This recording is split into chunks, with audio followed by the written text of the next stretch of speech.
नमस्कार, आप देख रहे हैं बात पते की और आज बात पते की होगी इंडिया गेट से। इंडिया गेट से इसलिए क्योंकि आज इंडिया गेट को दिखाने का एक मकसद भी है। जितनी मजबूती और जितनी ऊंचाई के साथ में ये इंडिया गेट खड़ा है, आज उतनी ही मजबूती और उतनी ही ऊंचाई के साथ में भारत खड़ा है। भारत के एयर स्ट्राइक के बाद में सवाल उठने लगे कि क्या भारत ने युद्ध नीति का उल्लंघन किया है, क्या भारत ने जो वॉर के नियम है, कानून है, रूल्स हैं, उनको तोड़ा है। उसका जवाब देने के लिए आज बात पते की में मैं आपके सामने आया हूं। बात पते की में आज आपको यह बताने, समझाने और दिखाने की कोशिश करूंगा कि आखिर भारत ने किस तरह से पाकिस्तान आतंकवाद का जवाब दिया और जवाब के बाद में जिस तरह से बाकी देश अब सवाल पूछ रहे हैं, उनके जवाबों में भारत क्या कह रहा है। बाकी देश कतर, दुबई, चीन या इससे अलग वो किसके साथ में खड़े हैं। युद्ध नीति की बात जब आती है तो युद्ध नीति यहां पर आकर खत्म हो जाती है, जिसका एक जिक्र यहां पर करना जरूरी है। राजनाथ सिंह ने कहा कि हमने वहां पर पाकिस्तान के किसी नागरिक पर या फिर पाकिस्तान की किसी प्रॉपर्टी पर हमला नहीं किया, हमने आतंक के ठिकानों पर हमला किया है।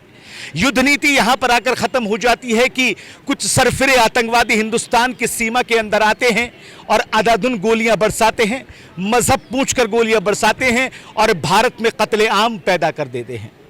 आज जो बदला लिया गया, जो एयर स्ट्राइक की गई, वो युद्ध नीति नहीं बल्कि एक मैसेज है कि अगर आपने भारत की तरफ आंख उठाकर भी देखा तो आपको नस्तो नाबूद कर दिया जाएगा, आपको वहां पर पहुंचा दिया जाएगा जहां पर आप पहुंचना नहीं चाहते, आपको सुपुर्द खाक कर दिया जाएगा। आज युद्ध नीति की बात करना इसलिए भी सही नहीं लगता क्योंकि जब भारत के ऊपर यानी भारत के बाशिंदों पर, भारत के नागरिकों पर आक्रमण हुआ था, आतंकवादी हमला हुआ था, तो वहां पर युद्ध नीति नहीं आती थी।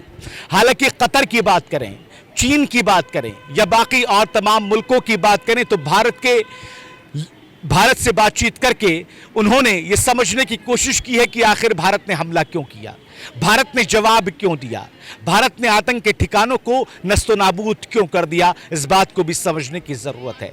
बताया जा रहा था कि कतर पाकिस्तान के साथ में खड़ा होगा, चीन भी पाकिस्तान के साथ में खड़ा होगा, लेकिन जिस तरह से बातचीत की गई है वो बातचीत लग रही है कि वो आतंक के खिलाफ भारत के साथ में खड़े हुए नजर आ रहे हैं। अंधाधुंध रॉकेट, अंधाधुंध हमारे एयर स्ट्राइक वहां पर की गई, हमारे राफेल और बाकी तमाम जंगी जहाज़ों ने जवाब दिया और जिसकी कार्रवाई के बाद में ये सुकून मिल गया कि आखिर उन अब लोगों को राहत मिल गई जिन्होंने अपने परिवार को खो दिया, परिवार के सदस्यों को खो दिया। ऑपरेशन सिंदूर के नाम से किया गया ये ऑपरेशन आज सक्सेसफुल लगता है, आज इसकी ज़रूरत भी महसूस हो रही थी। ऑपरेशन सिंदूर ने आज उन पोंछे हुए, उजले हुए सिंदूरों को भी राहत देने का काम किया जिसने पहलगाम में अपने पति को खो दिया, किसी माँ ने अपने बेटे को खो दिया। आज ये कार्रवाई बताती है कि आज इस बात को, इसका जवाब देना बहुत ज़रूरी था, जो जवाब आज पाकिस्तान को दिया गया है। युद्ध नीति की बात तो हम बाद में भी कर लेंगे, युद्ध नीति पर चर्चा हम बाद में कर लेंगे, वॉर रूल्स की हम बाद में बात कर लेंगे, लेकिन फिलहाल पाकिस्तान को जो जवाब दिया गया वो बहुत ज़रूरी था। अगर युद्ध नीति की पाकिस्तान बात करता है तो जब भारत ने आतंकवादियों पर हमला किया, आतंक के ठिकानों को नस्तनुबूद किया, तो फिर पाकिस्तान ने भारत पर जवाबी कार्रवाई क्यों की, जवाबी हमला क्यों किया। जवाबी हमला अगर वो करेगा या फिर हमला अगर करेगा तो फिर भारत आराम से नहीं बैठेगा, भारत आपको जवाब देना जानता है, भारत ने वही किया।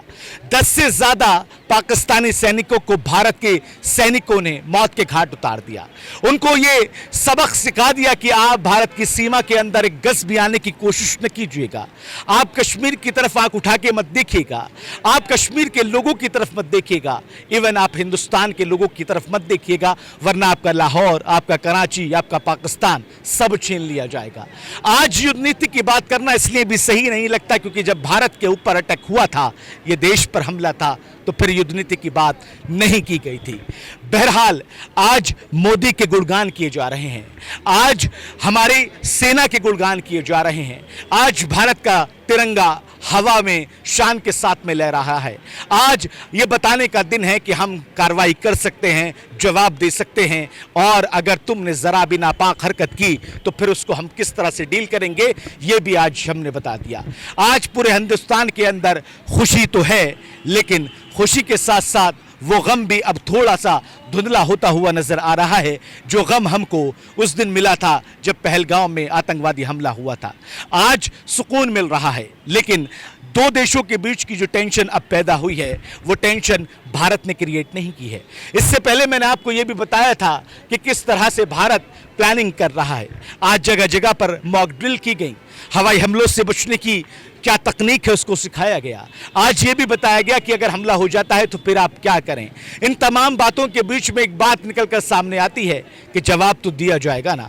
अगर आप उल्टी बात करेंगे, अगर आप हमला करेंगे, अगर आप मासूमों का कत्ल करेंगे तो फिर आपको जवाब दिया जाएगा। जवाब हमने दे भी दिया।